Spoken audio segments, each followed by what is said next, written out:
우리 김영숙 교수님이 쓴 이 책, 1 챕터 1, 2에 대한 얘기를 좀 하려고 하는데, 이분이 쓴 책의 처음에는 무슨 얘기를 하냐면 우리나라의 종교에 대한 이야기를 합니다. 토테미즘, 샤머니즘으로 생각되는, 토테미즘은 동물을 신처럼 섬기는 것을 이야기하고, 샤머니즘은 우리가 잘 아는 것처럼 어떤 기운을 통해서 우리가 복을 누린다 하는 것들이 우리 사회의 기본 구조인데, 우리 사회가 변혁을 일으키기 시작한 가장 시작점이 소위 종교가 들어오면서부터였다는 거예요. 그래서 삼국시대 불교, 또 조선시대 유교, 그리고 조선시대 만렵에 천주교와 기독교가 전래되어지면서 세상이 생각이 바뀌어졌다 하는 것을 이야기하면서 전 세계적으로 이렇게 보니까 사람들이 잘 사는 나라들의 특징이 제일 못 사는 나라가 불교 믿는 나라고, 좀 잘 사는 게 유교, 그 다음에 조금 더 잘 사는 게 기독교를 믿는 사람들이더라 하는 것이 교수님의 이야기입니다. 특별히 천주교인들보다 기독교인들이 더 잘 살더라 이런 거예요. 잘 산다는 말은 부자로 산다는 말도 있지만, 한편으로는 정직하고 성실하게 살아가는 면도 있다.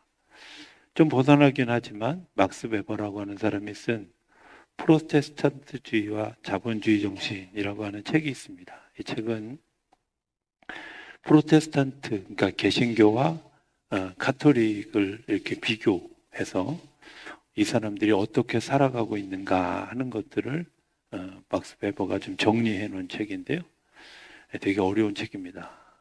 어려운 책이라고 말하는 건 좀 제 자랑을 좀 하려고 하는 건데, 그 어려운 책을 난 이해했다 이런 얘기를 하려는 거예요. 자, 근데 그냥 쉽게 얘기하면 이런 겁니다.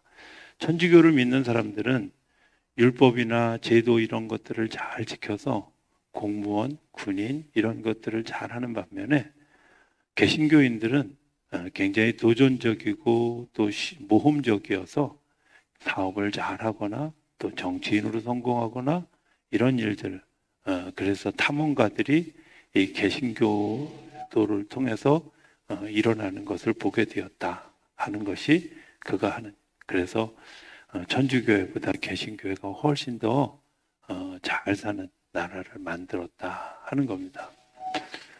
우리가 이제 잘 생각해 보면 그냥 이게 왜 기독교 얘기가 뭐 잘 사는 얘기, 제가 굳이 김영숙 교수님도 그렇고 왜 막스 베버도 그렇고 그런 얘기를 왜 썼을까 생각해 보면, 사실은 종교 안에 있는 정신이 사람을 행복하게도 하고 불행하게도 하고 축복된 자녀로 살아가기도 하고 그렇지 못한 자녀로 살아가기도 한다는 거예요. 그러니까 우리는 사실 생각해 보면 굉장히 제일 좋은 것을 택한 거예요. 제일 좋은 것을 택했는데, 그러면 왜 오늘 우리 사회에 이 기독교가 문제가 되어지고 그것 때문에 우리 사회가 왜 혼란을 겪게 되어질까 하는 것에 대해서 아마 교수님이 이야기하려고 한 것이 아닐까. 제일 먼저 책에 나오는 이야기, 교회가 사회 자신보다 국가를 먼저 생각하는 태도가 필요하다 하는 이야기를 하면서 송기정 선생님 이야기를 해요. 어느 날 송기정 선생님이 자기가 당신의 그 법률사무소, 세금을 관련하는 법률사무소를 갔더니 방금 전에 송기정 선생님이 다녀갔다는 이야기를 했다는 거예요. 송기정 선생님이 누군지는 아시죠? 예. 그 혹시 모르시는 분들은 인터넷 가서 검색을 좀 하십시오. 송기정이라고 1936년 베를린 올림픽에서 우리나라 최초로 마라톤에서 금메달 따셨던 어르신인데, 이분이 어찌됐든 그 일정 시대에 그 금메달리스트가 되어주고 금메달리스트가 받았던 혜택들을 많이 누리면서 살아왔는데, 어느 날 큰 돈이 자기가 생겼대요. 그래서 그 세금을 계산하는 법률사무소에 와서 내가 세금을 좀 내려고 하는데 얼마나 낼 수 있어? 이렇게 물으셨다는 거예요. 그래서 계산을 이렇게 해서 아유, 근데 선생님 이거 세금 안 내셔도 돼요. 이렇게 이야기하니까 뭐라고 얘기하냐면 내가 국가로부터 받은 혜택들이 얼마나 많은데 내가 지금 세금을 내고 싶어서 그래. 그래서 이제 억지로 계산해 보니까 한 뭐 좀 그렇게 큰 돈이 아닌 돈을 세금을 내도록 계산을 이렇게 이야기했다는 거예요. 그러니까 그거밖에 안 돼. 이러면서 조금 더 많이 내는 방법이 없겠느냐고. 그러면서 기필코 작은 가장 많은 그런 액수를 산정해서 그것을 들고 그것을 지불하러 가셨다는 거예요. 교수님이 이야기하려고 하는 것이 무엇이었을까? 저는 그런 생각이 들어요. 국가가 나를 지켜줬고, 국가가 나를 영웅으로 세워줬고, 국가가 나에게 베풀어준 일들이 우리에게 있는데, 우리는 국가보다 나 자신을 먼저 생각하는 일들이 습관화되어졌다. 사실요, 국가가 없으면 아무런 의미가 없는 거 아니에요? 사회가 없으면 아무런 의미가 없는 거 아니에요?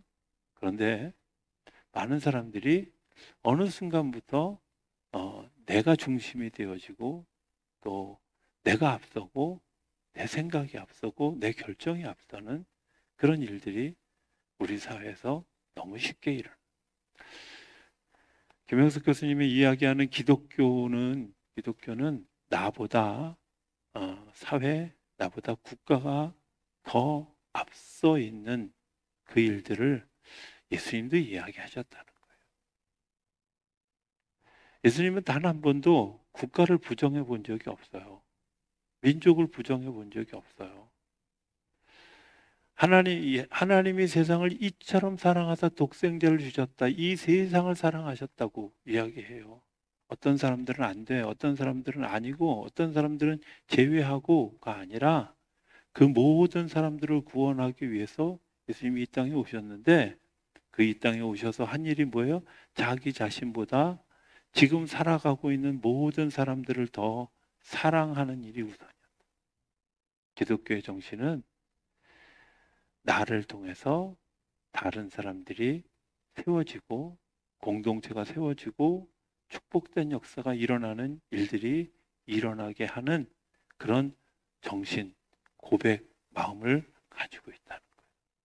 그러니까 나보다 사회나 국가가 우선해야 된다고 하는 것이 기독교의 가진 첫 번째 정신이에요. 두 번째는 교회가 가지고 있는 사회적 책임 뭐냐면 국가의 장래를 좌우한다는 거예요. 여러분들 기억하십니까? 우리나라에 1884년에 기독교가 들어와서 처음에 초창기에 예수를 믿었던 사람들은 다 머슴, 대장장이 이런 사람들이었어요. 양반들이 아니었어요. 그런데 놀라운 것은 한국 사회의 초창기 우리 한국 기독교회를 움직였던 가장 중요한 사람들이 어떤 사람들이었냐면 예수 믿는 사람들이었어요. 그거는 뭐 역사가 이야기하는 거예요.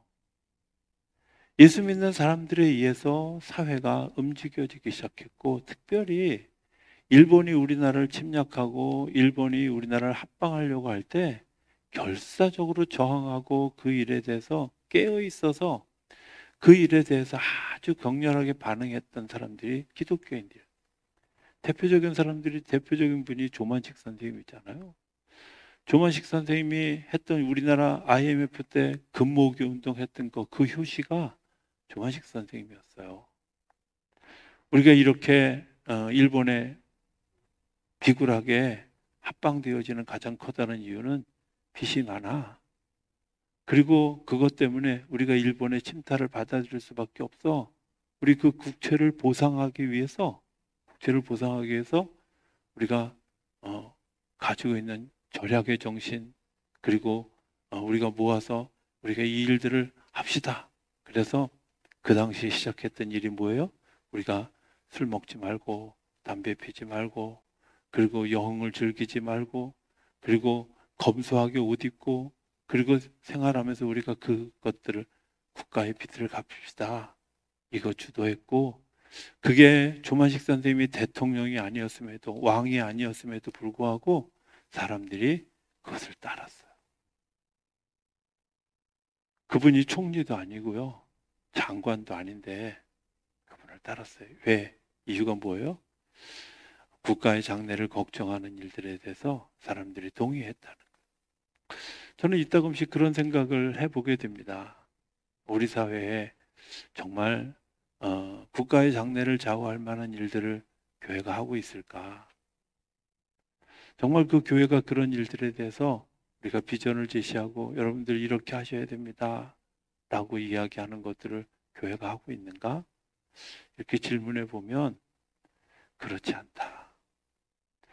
제가 사석에서 우리 장로님들하고 또 몇 분한테 그런 얘기를 제가 드렸어요. 요즘 와서 정말 제가 하나님 앞에서 하나님, 제가 게으르고 악한 종입니다. 이런 고백을 제가 자꾸 하게 돼요. 아, 이런 거 아니겠어요? 너 그동안 뭐 했어? 하는 거예요. 너 그동안 뭐 했어? 한국 사회에 지도자가 없어요. 한국 사회를 오른쪽도 왼쪽도 다 포함하고 그 포함되어진 사람들을 이끌고 갈 만한 지도자가 없어서 대통령 선거하면서 차차선을 이야기하는 덜 미운 사람을 찍겠다고 하는 이런 일들이 아주 자주 섞인 언어로 나오는 그런 일들이 오늘 우리 사회에 일어났어요. 뭐 때문에 그랬어요? 이미 그 사람들은 30년 전에 40년 전에 세워졌던 사람들이에요. 교회가 너무 아니래요. 그리스도의 심장을 가지고 이쪽도 저쪽도 다 포함할 수 있고 그리스도께서 주시는 말씀을 가지고 새로운 비전을 제시하고 그 비전을 향해서 날려나가야 될 사람들이 교회 안에서 세워져야 되는데, 교회가 자기만 생각하고 자기 축복만 기대하고 자기 자식만 생각하고 하는 일들 때문에 국가의 장래를 좌우할 만한 사람들을 키우지 못했어요. 제가 요즘 너무 가슴 아파하는 일들이고 하나님 앞에서 정말 부끄럽습니다. 제가 죄인입니다. 하나님, 내가 너무 게을렀습니다. 용서해 주세요 하고 자꾸 하나님 앞에 무릎을 꿇게 하는 이유 중에 하나가 이런 거죠. 우리가 말로만 하나님을 교회 안에서 정말 지도자들이 자라가야 됩니다. 여러분들이 지도자들이 자라가게 하기 위해서 여러분들이 어떻게 자녀들을 위해서 기도하십니까? 아이들에게 리더십을 가르쳐 줍니까? 아이들에게 사람과 관계를 잘하고 비전을 가지고 있는 일들을 제시해 줍니까? 아니요. 교회 다니는 부모들조차도 세상에 영어 공부해야 된다더라, 뭐 해야 된다더라, 이런 일들이 오늘 우리 안에 너무 쉽게 일어나고, 교회가 우선이 아니라, 하나님이 우선이 아니라 여전히 내가 우선인 사회에 우리가 살아가고 있다는 거예요. 교회의 또 다른 사명은 사회에 희망을 주는 거예요.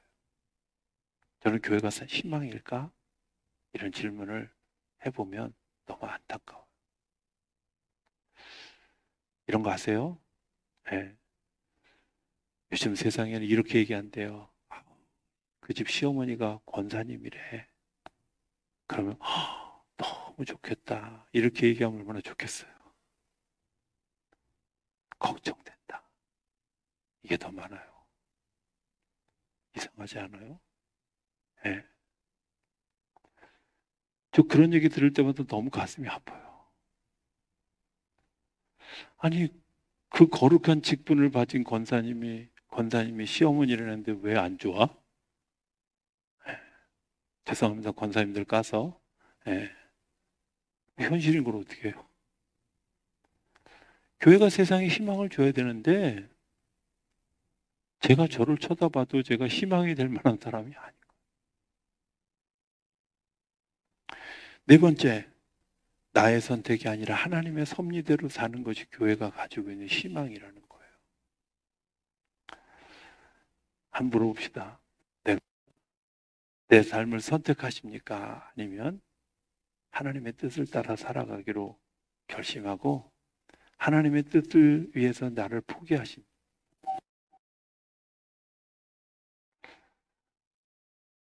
제가 책에 있는 이야기 하는 거예요. 지금 제 얘기하는 게 아니라. 네 번째, 다섯 번째, 이 세상에 그리스도의 향기를 드러내면서 살아야 된다.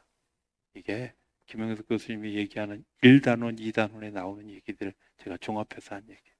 자, 그러면 오늘 나는 뭘 해야 될까 하는 거예요. 자, 우리가 한번 생각해 보면 여러분들이 어떤 고백을 하고 있느냐 하는 고백의 문제부터 한번 좀 물어봤으면 좋겠어요. 여러분들은 하나님이 이 세상을 창조하셨다고 고백하십니까? 아니면 그냥 적당히 빅뱅을 통해서 이 지구가, 이 우주가 형성되었다고 믿습니까? 아는 거 말고, 학문 얘기하는 거 말고요. 여러분들이 믿고 있는 믿음의 고백이 뭐예요? 이런 거 있잖아요. 좋아할 수 있어요. 내가 그런 학문, 그런 유형들을 좋아할 수 있어요. 예. 여러분들이 텔레비전 보면서 나는 저 배우가 좋아, 나는 저 운동선수가 좋아, 이런 거 할 수 있잖아요. 좋은 건 괜찮아요. 근데 중요한 건 고백하는 사람이 중요한 거잖아. 고백하는 사람이 누구야? 나랑 같이 사는 사람. 예? 그쵸? 나와 더불어 살았던 사람, 사는 사람, 그런 거잖아요. 세상에 남자들도 많고 세상에 여자들도 많아요. 그런데 저 남자는 저래서 좋고 저 여자는 저래서 좋고 이래서 좋아. 내 스타일이야. 괜찮아요. 근데 중요한 건 같이 사는 건 누구랑 살아요? 고백한 사람하고 사는 거예요.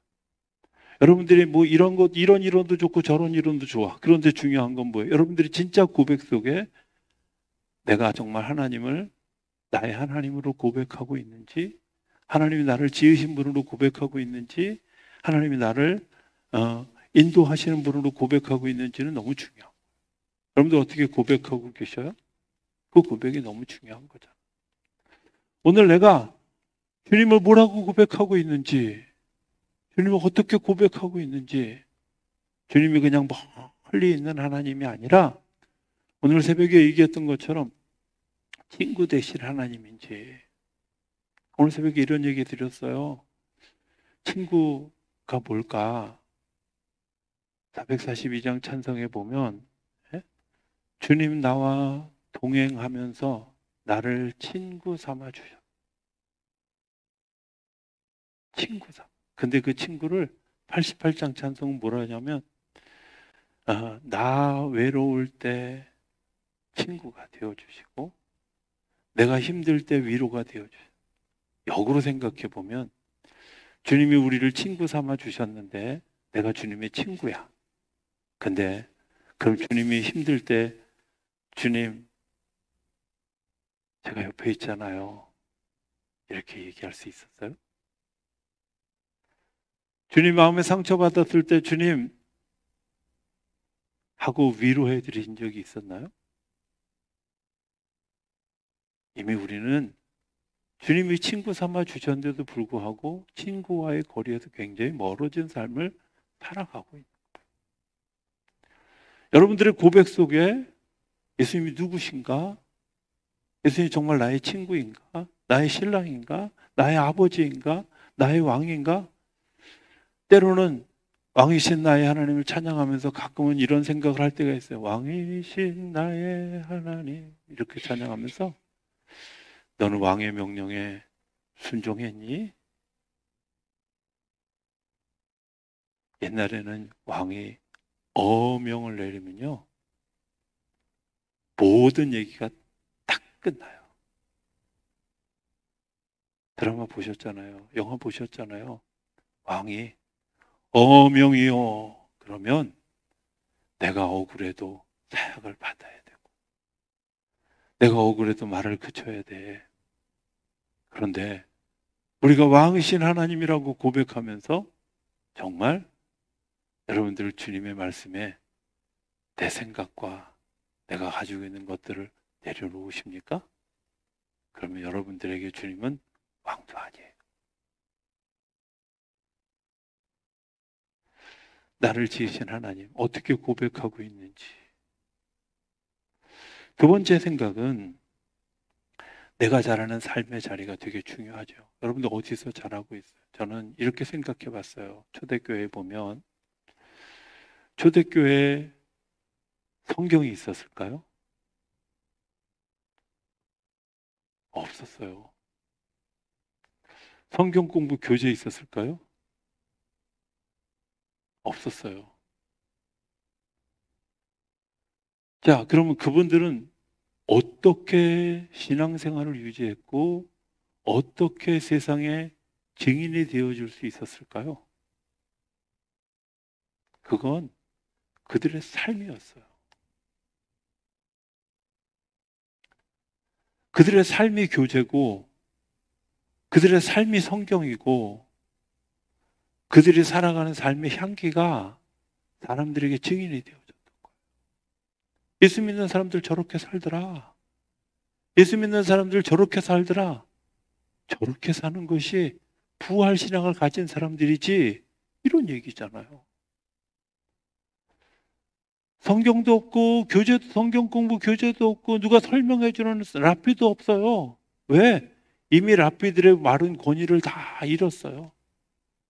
랍비들이 나서서 예수님을 공격하고 십자가에 못 박고 부활하고 난 이후에 보니까 그들의 말이 공연불이라는 사실이 다 드러났어요. 그 시대에 하나님이 하신 일이 뭐였을까요? 부활을 본 사람들이 모여 공동체로 살아가는 일들을 이야기하면서 사도행전 2장 42절부터 47절까지는 이렇게 얘기해요. 그들이 한 곳에 모여 기도하는데 네 거 내 거 없이 자기의 모든 재산을 다 팔아서 사람들과 통용했다는 거예요. 같이 썼다는 거예요. 제가 그 보고서를 보면서 우리도 그런 거 하는 데가 있어. 어디죠? 집이잖아, 집. 가정. 그죠? 김웅수 장로님이 돈 벌어왔다고 해서 너 칫솔 쓰지 마. 이거 내가 산 거야. 하고 애들 못 쓰게 하나요? 아니잖아. 이거 내가 벌어왔으니까 너 밥 먹지 마. 이러지 않잖아요. 가정 안에서 이미 그런 공동체가 이루어졌어요. 네 거 내 거 없이 다 공용해서 쓰잖아요. 아이고, 우리 집 애들은 보니까요. 옷 하나를 가지고 셋이 돌아가면서 입더라고. 그리고 또 어디 가서 사진 찍어가지고 뭐 인스타에 올렸는데 보니까 저거 내 옷이네. 그러고 막 또 싸워요. 그게 가족이잖아. 근데 궁금한 게 있어요.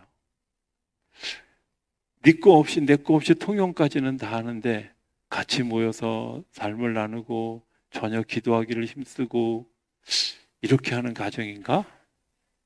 하고 질문하고 싶어요. 그래도 우리 성도님들은 고개를 한 번도 숙이는 분이 없는 거 보니까 다 잘하고 계시는 거예요. 예수 믿는 공동체, 예수 믿는 사람들의 특징이 뭐예요? 그냥 초대교회 공동체처럼 사람들이 모여서 같이 부활의 증인이 되어지고 같이 더불어 살아가고 같이 기도하고 같이 말씀을 나누고 삶을 나누는 일들, 그 삶을 나누는 일들을 통해서 세상 사람들이 보니까 저 사람들 예수 믿는 사람들이네, 예수 부활 믿는 사람들이네, 이거였잖아요. 그럼 오늘 내가 이 사회에 희망을 주려고 하면 이 사회가 우리가 어떻게 살아가는지 보고 그것 때문에 희망을 가지고 장래에 용기를 가질 수 있고 그리스도의 향기를 드러내게 하려면 우리가 뭘 해야 될까? 당연히 교회가 가정과 같은 곳이 돼야 돼요. 그렇죠? 저는 우리 교회가 되게 그런 면에서 자랑스러워요. 아직 네 거 내 거는 뭐 나중 구분하긴 하지만 그래도 교회 와서 막 청소하는 거 이런 것들 보고 또 교회를 돌보고 또 어려운 사람들 같이 나누고 또 같이 힘든 사람들 기도하고 이런 일들이 저는 우리 교회가 초대교회 한 70%는 가까워졌다고 생각해요. 단 예외가 하나 있어. 기도하는 것 좀 빼고. 여러분들 정말 생각해 보세요. 그들이 견디어 갈 수 있는 가장, 그리고 그들이 그리스도의 향기를 가장 드러낼 수 있는 그 무기가 뭐예요? 말씀이고 기도예요. 오죽하면 요한계시록은 향기를 나는 대접에다가 사람들 천사들이 들어 올렸는데 그 향기 나는 대접 뭐가 담겼다 그랬어요? 그래요. 성도들의 기도가 담겨져 있어요. 향기예요. 저는 가끔 그래도 그때는 양치질을 되게 다 잘하셨나 보다. 그러니까 향기가 나죠. 양치질 안 하고 기도를 올리면 구린내 나는 거 아니야? 이런 생각. 여러분 잘 생각해 보세요. 이 세상을 그리스도인으로 살아갈 삶의 무기, 호흡이잖아요. 호흡. 기도하는 거잖아요.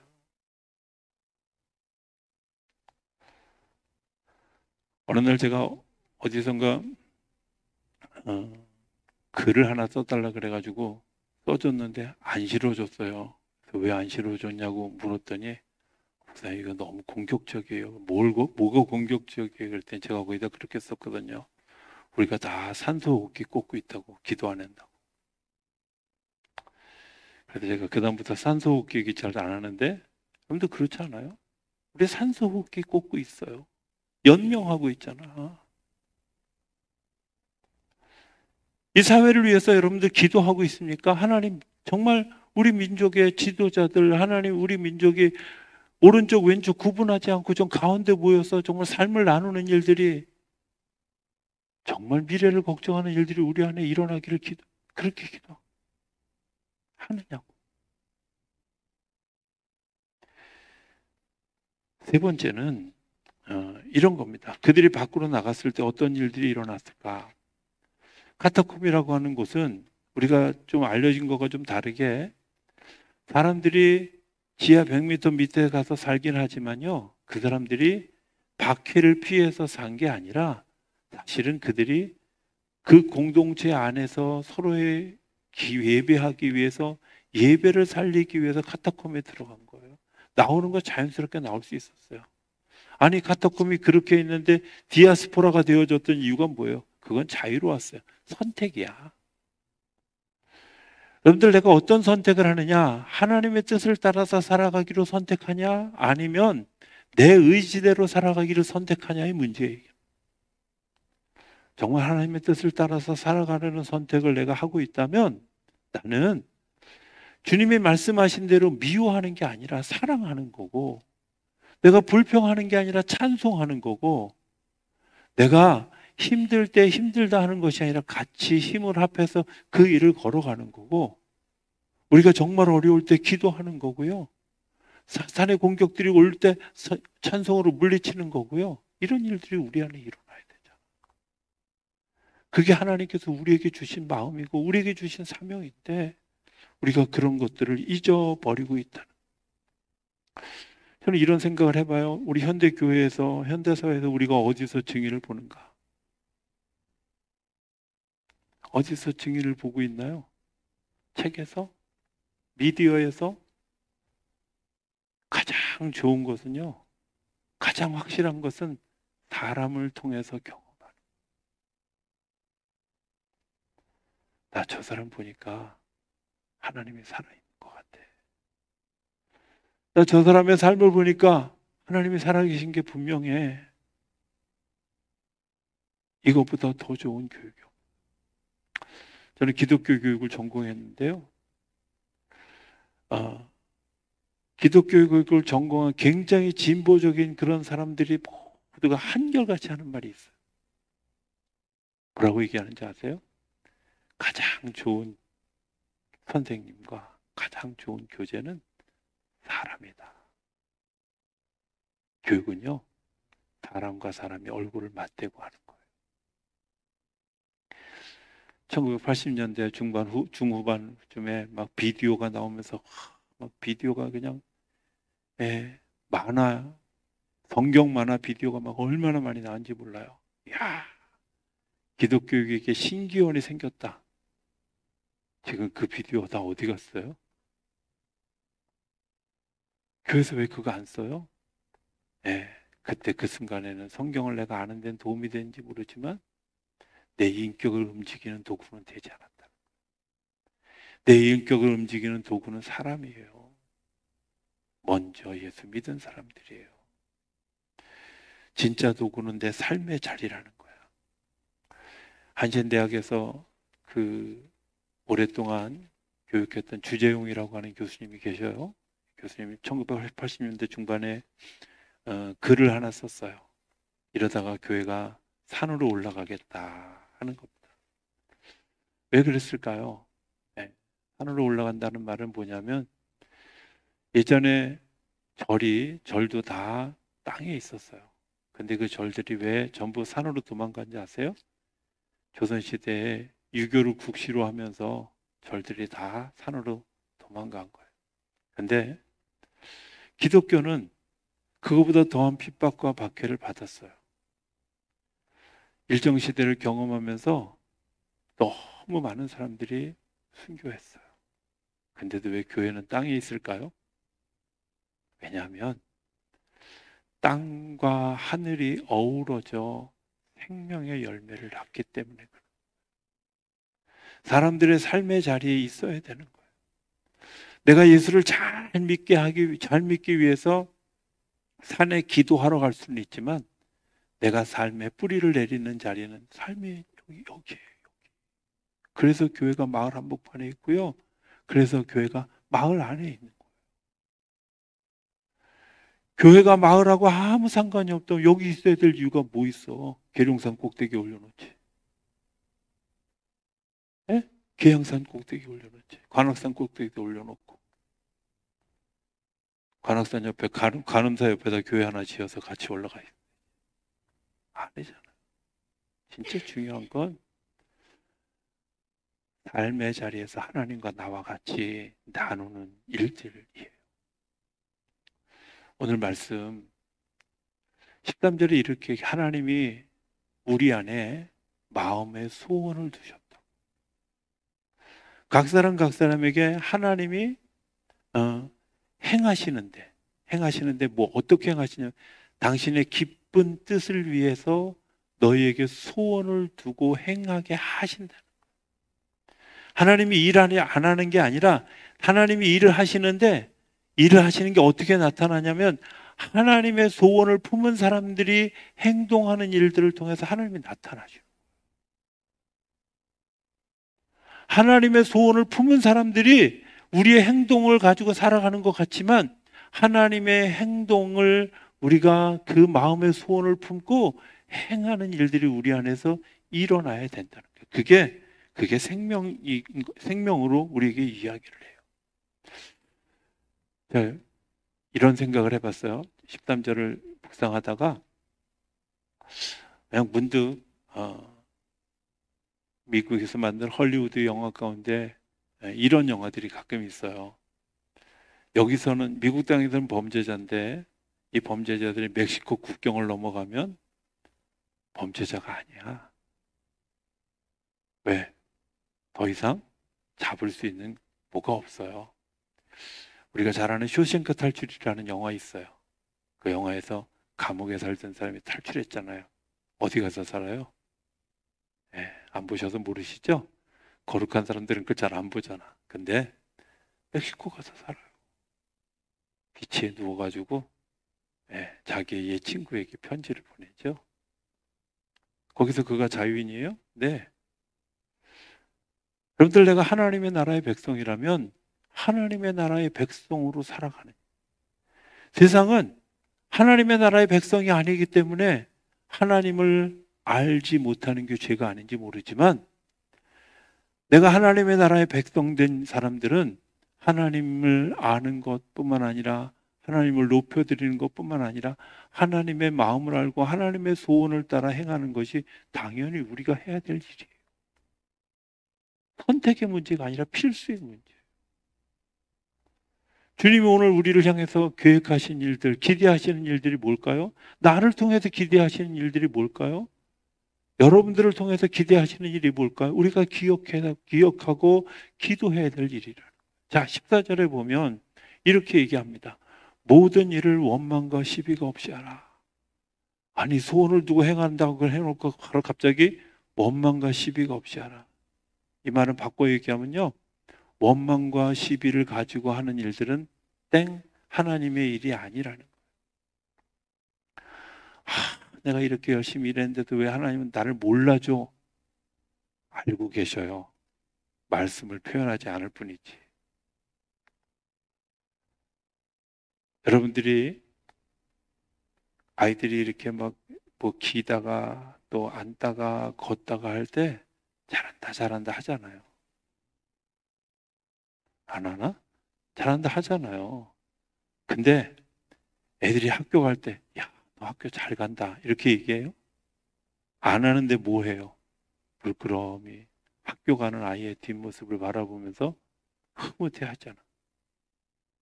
아는 거야, 모르는 거야? 아는 거야. 하나님, 우리가 어린아이 신앙일 적에는요, 그래, 잘해, 너 잘했어, 수고해. 근데요, 시간이 지나서 내가 성숙해져 가면 정숙해져 갈수록 하나님 우리를 바라보면서 빙그레 웃으면서 잘하고 있어. 정말 힘들 때, 정말 어려울 때 하나님 우리에게 툭 던져주시는 한마디가, 던져주시는 한마디가 우리를 다시 일으켜 세우잖아요. 원망할 일이 아니라, 시비할 일이 아니라 내가 믿음으로 행할 일이죠. 자, 또 하나, 하나님께서 우리에게 주시는 또 다른 마음 하나는 빛들로 밝혀 생명의 말씀을 밝히는 거예요. 하나님이 우리를 통해서 빛이 되도록 하시는 거예요. 빛은요, 어떻게 들어가냐면 어둠이라고 하는 상자가 이렇게 있습니다. 이 어둠이라고 하는 상자에 빛을 집어넣는 방법 어떻게 하는지 아세요? 바늘 같은 거, 송곳 같은 걸로 틈을 내요. 그러면 그 안에 빛이 들어갈까요? 들어갈까요? 들어가죠. 그 빛이 들어가면서 내 모습을 보고 회개하게 되는 거예요. 우리의 행실이, 우리의 삶이 거룩하고 복되어야 되는 이유가 뭔지 아세요? 이 사회가 이렇게 살아도 돼라고 생각하는 사회에 틈을 주게 만드는 거예요. 저렇게 사는 사람도 있어? 저렇게 생각할 수도 있어? 저렇게 바라볼 수도 있어? 틈을 만드는 일이잖아요. 그런데 내가 그 틈을 만들면 하나님이 거기에 빛을 비춰주신다. 저는 사회를 바꾸는 일이 하나님이 어떻게 하실까? 하나님은요, 사회를 바꾸기 위해서 홍수나 바람이나 이런 것들을 사용하지 않으셔요. 누굴 사용하실까요? 믿음을 가지고 살아가는 나를 먼저 세우셔요. 믿음을 가지고 살아가는 우리를 먼저 세우셔요. 내가 하나님의 소원을 두고 행할 수 있도록 원망과 시비가 아니라 감사와 기쁨으로 자원함으로 하는 것과 내가 기꺼이 그 현실과 부딪혀서 틈을 낸 것 때문에 하나님의 빛이 비추어질 수 있도록 우리를 사용하신다. 왜 우리가 믿음으로 잘 살아야 될까? 하나님 우리를 통해서 이 사회에 틈을 내기를 기대하셔요. 빛을 비춰주시려고. 사람들의 마음속에 감동이라는 틈을 내어주기, 놀라움이라는 틈을 내어주기를 원하시고 그 놀라움을 통해서 하나님의 거룩한 빛이 비추어져 내가 하나님과 멀리 떨어져 있었다는 사실을 세상으로 하여금 알게 하고 희망을 가지게 하는 거죠. 저는 오늘 우리를 향한 하나님의 소원이 무엇인지를 아는 시간이 되어줄 수 있게 되길 바라고, 그것 때문에 내가 오늘 주님 앞에서 다시 한번 결단하는 시간이 되어줄 수 있게 되기를 기대합니다. 우리가 정말 하나님 앞에서 하나님 내가 뭘 할까요? 어찌해야 될까요? 하나님 우리에게 요청하는 거 원망하지 마, 시비하지 마. 그냥 내가 너를 향한 소원이 뭔지 좀 알았으면 좋겠어. 하나님 벽이 있는데요. 이거 계란으로 바위치기 아니에요? 바위로 계란으로 바위치기 맞죠? 근데요, 죄송합니다. 계란으로 바위쳐도 바위가 부러지더라고요. 왜? 거기에 하나님의 역사가 들어가기 때문에 그래요. 하나님 오늘 우리를 찾아다니십니다. 우리의 마음의 소원을, 주님의 소원을 품은 우리를 찾아다니시는 그 주님. 그것 때문에 주님께서 우리 안에 주님의 자비로, 주님의 사랑으로, 또 우리를 치유하심으로 우리에게 다가오시는 줄로 믿습니다.